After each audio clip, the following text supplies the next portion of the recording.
ಮಧ್ಯಮ ವರ್ಗಕ್ಕೆ good news ಸಿಗುತ್ತಾ ಕುತೂಹಲ ಅಂತೂ ಇದ್ದೇ ಇದೆ. ತೆರಿಗೆ ಪಾವತಿಯಲ್ಲಿ ವಿನಾಯಿತಿಯನ್ನು ಕೊಡ್ತಾರ. ಸಾಕಷ್ಟು ನಿರೀಕ್ಷೆಯನ್ನು ಹುಟ್ಟಿಸಿರುವಂಥ ಈ ಬಾರಿಯ ಯೂನಿಯನ್ ಬಜೆಟ್ ಮಧ್ಯಮ ವರ್ಗದವರು ಸಂಬಳ ಪಡೆದುಕೊಳ್ತಾ ಇರುವಂಥವ್ರು, ಟ್ಯಾಕ್ಸ್ ಕಟ್ತಾ ಇರುವಂಥವ್ರು, ಇವ್ರಿಗೇನಾದರೂ ಖುಷಿ ವಿಚಾರ. ಪ್ರಮುಖವಾಗಿ ಗ್ಯಾಸ್ನ ಬೆಲೆ ಏನಾದರೂ ಇಳಿಕೆ ಆಗುತ್ತಾ, ಪೆಟ್ರೋಲ್ ಡೀಸೆಲ್ ಬೆಲೆಯಲ್ಲಿ ಏನಾದರೂ ಕಡಿಮೆ ಮಾಡ್ತಾರಾ?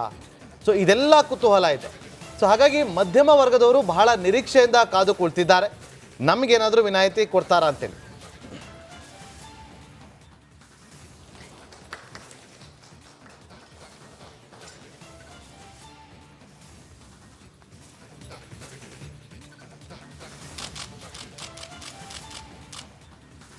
ನಾವಾಗಲೇ ಹೇಳಿದ ಹಾಗೆ ಬೇರೆ ಬೇರೆ ಕ್ಷೇತ್ರದ ತಜ್ಞರು ಕೂಡ ಇವತ್ತನ್ನ ನಮ್ಮ ಲೈವ್ ಕವರೇಜ್ನಲ್ಲಿ ಭಾಗಿಯಾಗ್ತಾ ಇದ್ದಾರೆ. ಹಾಗೆ ರಾಜಕೀಯ ಪಕ್ಷಗಳ ವಕ್ತಾರರು ಕೂಡ ಜಾಯ್ನ್ ಆಗ್ತಾ ಇದ್ದಾರೆ. ಪ್ರಮುಖವಾಗಿ ಈ ಬಾರಿಯ ಬಜೆಟ್ನ ನಿರೀಕ್ಷೆಗಳ ಬಗ್ಗೆ ಮಾತನಾಡಲಿಕ್ಕೆ, ಹಾಗೆ ಈ ಬಾರಿಯ ಬಜೆಟ್ನ ನಂತರದಲ್ಲಿ ದೇಶದ ಆರ್ಥಿಕ ಪರಿಸ್ಥಿತಿಯಲ್ಲಿ ಆಗಬಹುದಾದ ಬದಲಾವಣೆಗಳ ನಿರೀಕ್ಷೆಯ ವಿವರಣೆಯೊಂದಿಗೆ ಮೊದಲಾಗಿ ನಮ್ಮ ಜೊತೆಯಲ್ಲಿ ಕಾಸಿಯಾ ಅಧ್ಯಕ್ಷರಾದ ರಾಜಗೋಪಾಲ್ ಅವರಿದ್ದಾರೆ. ನಮಸ್ಕಾರ, ಕಾರ್ಯಕ್ರಮಕ್ಕೆ ಸ್ವಾಗತ ಸರ್.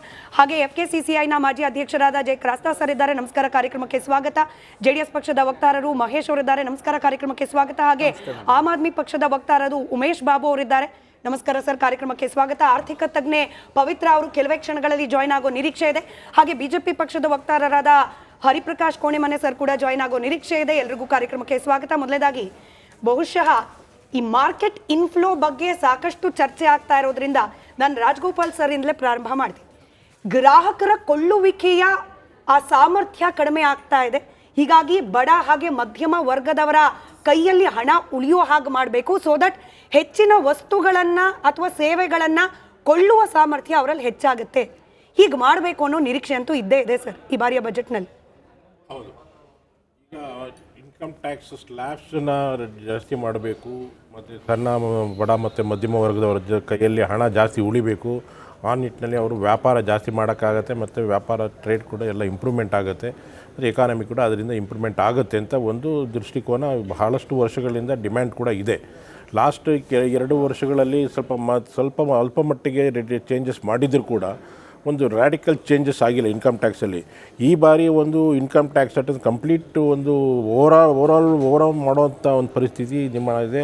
ಬೇರೆ ಒಂದು ಬಹಳಷ್ಟು ಇಂಪ್ರೂವ್ಮೆಂಟ್ಸನ್ನು ಚೇಂಜಸ್ಸನ್ನು ಇನ್ಕಮ್ ಟ್ಯಾಕ್ಸ್ ಆ್ಯಕ್ಟ್ಗೆ ಮಾಡ್ತಾರೆ. ಈ ಸಲ ನಮ್ಮ ಫೈನಾನ್ಸ್ ವಿತ್ತ ಸಚಿವರು ಅದು ಮಾಡ್ತಾರೆ ಅಂತ ಒಂದು ನಿರೀಕ್ಷೆ ಇದೆ. ಆ ಮತ್ತೊಂದು ಏನಂತ ಹೇಳಿದ್ರೆ, ನಮ್ಮ ಭಾರತದ ಎಕಾನಮಿ ಈಗಾಗಲೇ ನಾವು 5th ಪ್ಲೇಸ್ ಗ್ಲೋಬಲಲ್ಲಿ 5th ಪ್ಲೇಸಲ್ಲಿದೆ. ಅದು 3ನೇ ಪ್ಲೇಸು 4ನೇ ಪ್ಲೇಸು ತೊಗೊಂಡೋಗ್ಬೇಕಂತ ಹೇಳಿದ್ರೆ ನಮ್ಮ ಎಕಾನಮಿ ಜಾಸ್ತಿ ಆಗಬೇಕು, ಎಕ್ಸ್ಪೋರ್ಟ್ ಜಾಸ್ತಿ ಆಗಬೇಕು, ಆ ನಿಟ್ಟಿನಲ್ಲಿ ವ್ಯಾಪಾರಗಳು ಜಾಸ್ತಿ ಆಗಬೇಕು. ಹಾಗಾಗಬೇಕಾದ್ರೆ ವ್ಯಾಪಾರ ಜಾಸ್ತಿ ಆಗಬೇಕಾದ್ರೆ ಭಾಳಷ್ಟು ರಿಫಾರ್ಮ್ಸ್ ಆದರೆ ಮಾತ್ರ ನಾವು ಮತ್ತೆ ಮೇಲ್ಗಡೆ ಒಂದು 2ನೇ 3ನೇ ಸ್ಥಾನದ ಆದಮೇಲೆ 2, 3 ಮತ್ತು 2 ಸ್ಥಾನಕ್ಕೆ ಹೋಗ್ಬೇಕಂದ್ರೆ ಇವೆಲ್ಲ ಬದಲಾವಣೆಗಳಾಗಬೇಕು. ಆ ನಿಟ್ಟಿನಲ್ಲಿ ಭಾಳಷ್ಟು ಬದಲಾವಣೆ ಈ ಸಲ ಬಜೆಟಲ್ಲಿ ಘೋಷಣೆ ಮಾಡ್ತಾರೆ, ಮತ್ತು ಒಂದು ಅಮೂಲಾಗ್ರವಾದ ಬದಲಾವಣೆಗಳು ನಮ್ಮ ಹಣಕಾಸಿನ ಸಚಿವರು ಘೋಷಣೆ ಮಾಡ್ತಾರೆ ಅಂತ ನಿರೀಕ್ಷೆ ಇದೆ. ಸರ್, ಏನು ಎಕ್ಸ್ಪೆಕ್ಟ್ ಇಟ್ಕೋಬೋದು ಈ ಬಾರಿ? ಯಾಕೆಂದರೆ ಬಹಳ ಕುತೂಹಲ ಅಂತೂ ಇದ್ದೇ ಇದೆ.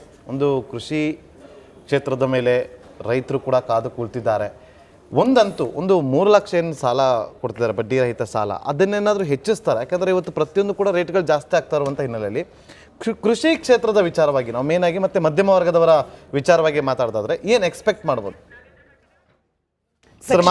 ಒಂದೇ ಒಂದು ಬ್ರೇಕಿಂಗ್ ಅಪ್ಡೇಟ್ ಬರ್ತಾ ಇದೆ. ಕೆಲವೇ ಕ್ಷಣಗಳಲ್ಲಿ ಕೇಂದ್ರ ಸಂಪುಟ ಸಭೆ ಆರಂಭ ಆಗುತ್ತೆ. ಸಂಪುಟ ಸಭೆಯಲ್ಲಿ ಬಜೆಟ್ಗೆ ಅನುಮೋದನೆಯನ್ನು ಪಡೆದುಕೊಳ್ಳಲಾಗುತ್ತೆ. 2 ನಿಮಿಷ ಮಾತ್ರ ಬಾಕಿ ಇದೆ. ಈ ಒಂದು ಮೀಟಿಂಗ್ ಆರಂಭ ಆಗುತ್ತೆ, ಕ್ಯಾಬಿನೆಟ್ ಮೀಟಿಂಗ್. ಈಗ ಆಲ್ರೆಡಿ ರಾಷ್ಟ್ರಪತಿಗಳಿಂದ ಅಂಕಿತವನ್ನು ಪಡೆದುಕೊಳ್ಳಲಾಗಿದೆ. ಈಗ ಕ್ಯಾಬಿನೆಟ್ ಹೌಸ್ನಲ್ಲಿ ಈ ಒಂದು ಕ್ಯಾಬಿನೆಟ್ ಮೀಟಿಂಗ್ ನಡೆಯುತ್ತೆ. ಆ ಮೀಟಿಂಗ್ನಲ್ಲಿ ವಿತ್ತ ಸಚಿವೆ ನಿರ್ಮಲಾ ಸೀತಾರಾಮನ್ ಅವರು ಎಲ್ಲರ ಅನುಮೋದನೆಯನ್ನು ಕೂಡ ಪಡೆದುಕೊಳ್ಳಲಿದ್ದಾರೆ. ಬಹಳ ಕುತೂಹಲ ಕೆರಳಿಸ್ತಾ ಇದೆ. ಪ್ರಮುಖವಾಗಿ ಇಂಡಸ್ಟ್ರಿ ವಲಯದ ಬಗ್ಗೆ ಎಕ್ಸ್ಪೆಕ್ಟೇಷನ್ ಇರೋದನ್ನ ಬಹುಶಃ ಕ್ರಾಸ್ತಾ ಸರ್ ಹೇಳ್ಬಹುದಾ ಅಂತ ಹೇಳಿ. ಪ್ರಮುಖವಾಗಿ FDI ಬಗ್ಗೆ ತುಂಬಾ ಆತಂಕ ಇದೆ ಸರ್, ಯಾಕಂತಂದ್ರೆ ಇದ್ದಿದ್ದು ಕೂಡ ವಾಪಸ್ ಹೋಗುವ ಪರಿಸ್ಥಿತಿಯಲ್ಲಿದೆ ಅಂತ ಹೇಳಿ. ಅದು ಈ ಇಂಡಸ್ಟ್ರಿಯಲ್ ಸೆಕ್ಟರ್ ಮೇಲೆ ಪರಿಣಾಮ ಬೀರ್ತಾ ಇದೆಯಾ? ನಿಮ್ಮ ಗಮನಕ್ಕೆ ಬಂದಂಗೆ ಬಜೆಟ್ನ ಮೂಲಕ ಅದನ್ನ ಸರಿ ಮಾಡ್ಕೊಳ್ಳಿಕ್ಕಿರುವ ಆಪ್ಷನ್ ಏನಿದೆ ಅಂತ ಹೇಳಿ? ಇಲ್ಲ, FDI ಇನ್ವೆಸ್ಟ್ಮೆಂಟ್ಗೂ ಬಜೆಟ್ಗೂ ಏನು ಸಂಬಂಧ ಇಲ್ಲ. ಇದು ಮಾರ್ಕೆಟ್ ಸಿನಾರಿಯೋ ಮೇಲೆ ಹೊಂದ್ಕೊಂಡಿದೆ.